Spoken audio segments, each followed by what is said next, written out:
Bismillahirrahmanirrahim. Assalamualaikum warahmatullahi wabarakatuh. Selamat bertemu kembali dengan Ibu dalam pembelajaran pendidikan agama Islam dan budi pekerti. Untuk mengawali pembelajaran ini, mari kita bersama-sama membaca doa sebelum belajar. A'udzu billahi minasyaitonir rajim. Bismillahirrahmanirrahim. Rabbi zidni ilma warzuqni fahma. Amin. Alhamdulillah. Bagaimana kabar kalian? Semoga kabar kalian semua baik dan sehat selalu. Amin. Anak-anak yang soleh dan solehah, hari ini kita akan mempelajari bab 5, sholat kewajibanku, berkenaan dengan KD 3.8, memahami makna sholat sebagai wujud pemahaman Quran Surah Al-Kautsar. Setelah Ibu selesai menyampaikan materi, diharapkan kalian mampu 1. Menyebutkan arti sholat. 2. Menjelaskan pentingnya melaksanakan sholat. 3. Mengidentifikasi contoh makna ibadah sholat. 4. Menunjukkan contoh makna ibadah sholat. 5. Menjelaskan hikmah sholat. Itulah tujuan pembelajaran hari ini. Anak-anakku, coba perhatikan gambar di samping. Gambar apa itu? Iya, itu gambar orang yang sedang sholat. Arti sholat menurut bahasa adalah doa. Sholat adalah serangkaian ucapan dan gerakan tertentu yang diawali dengan takbiratul ihram dan diakhiri dengan salam. Ibadah sholat diperintahkan kepada Nabi Muhammad SAW saat beliau melakukan Isra Mi'raj pada tanggal 27 Rajab. Lalu apa hubungan antara sholat dengan surah Al-Kautsar?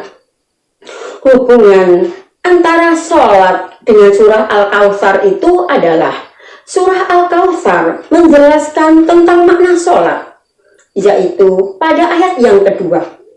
Allah menjelaskan bahwa sholat dan berkurban merupakan ungkapan syukur kepada Allah karena Allah telah memberi kenikmatan seperti badan kita sehat, memiliki keimanan yang kuat, mendapatkan rezeki setiap hari, memiliki akal yang sehat, dan lain sebagainya.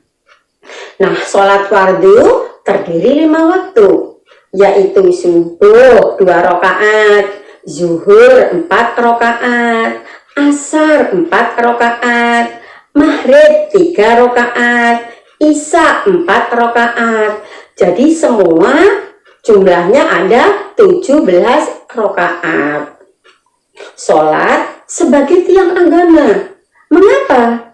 Karena sholat dapat mencegah perbuatan keji dan mungkar. Sholat merupakan ibadah yang diperhitungkan atau dihisab pertama kali setelah hari kiamat tiba.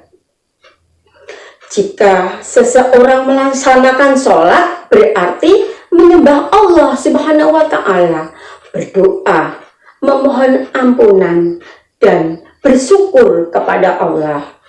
Dalam ibadah sholat terkandung nilai-nilai akhlak mulia seperti kedisiplinan, kebersihan, konsentrasi, dan lain-lainnya. Lalu, apa di antara hikmah sholat? Di antara hikmah sholat sebagai berikut. 1. Sholat dapat melatih kedisiplinan, yaitu waktu pelaksanaan sholat sudah ditentukan, sehingga tidak boleh kita seenaknya mengganti, memajukan, ataupun mengundurkan waktu pelaksanaannya yang akan mengakibatkan batalnya sholat kita.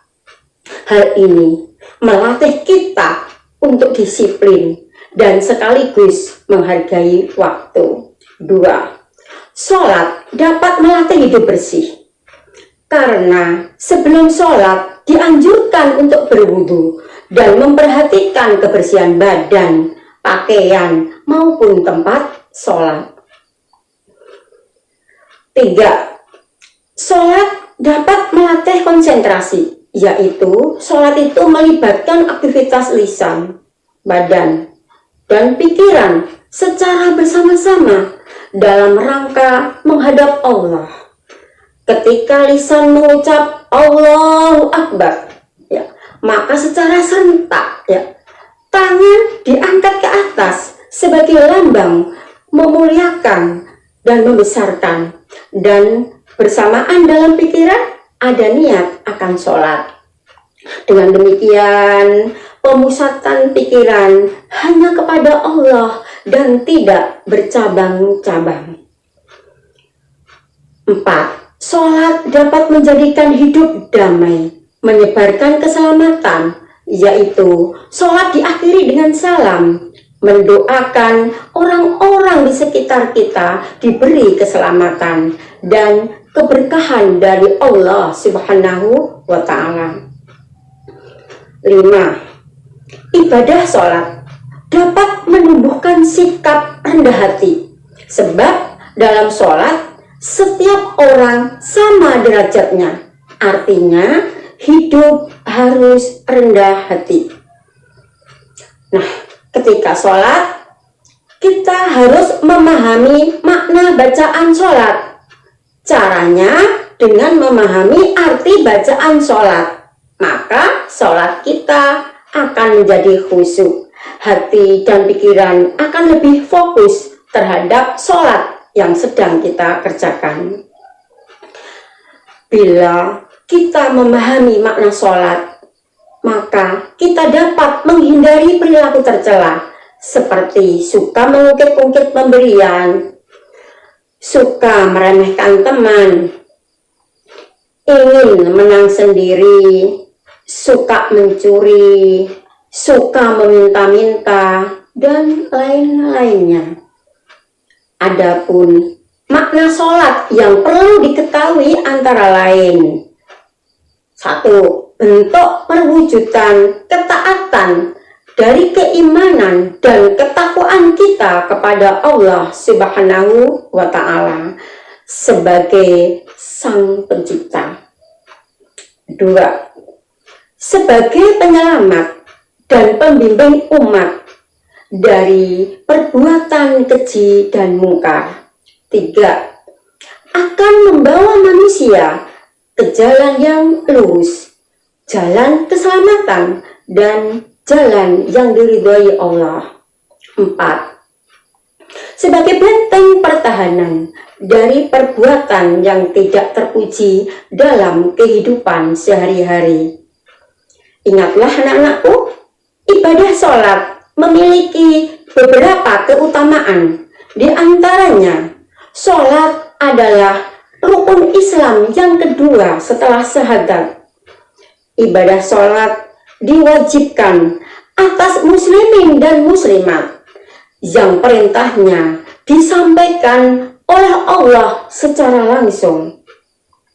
Sholat adalah amal perbuatan yang pertama kali akan ditanya pada hari kiamat. Sholat adalah amal yang paling disukai Allah. Anak-anakku, demikianlah materi yang dapat Ibu sampaikan. Bila ada salah dan khilaf, Ibu mohon maaf. Untuk tugas, kerjakan tugas mandiri 1, halaman 42-43, nomor 1-5. Dan marilah kita tutup pembelajaran ini dengan lafal hamdalah bersama. Alhamdulillahirabbil alamin. Wassalamualaikum warahmatullahi wabarakatuh.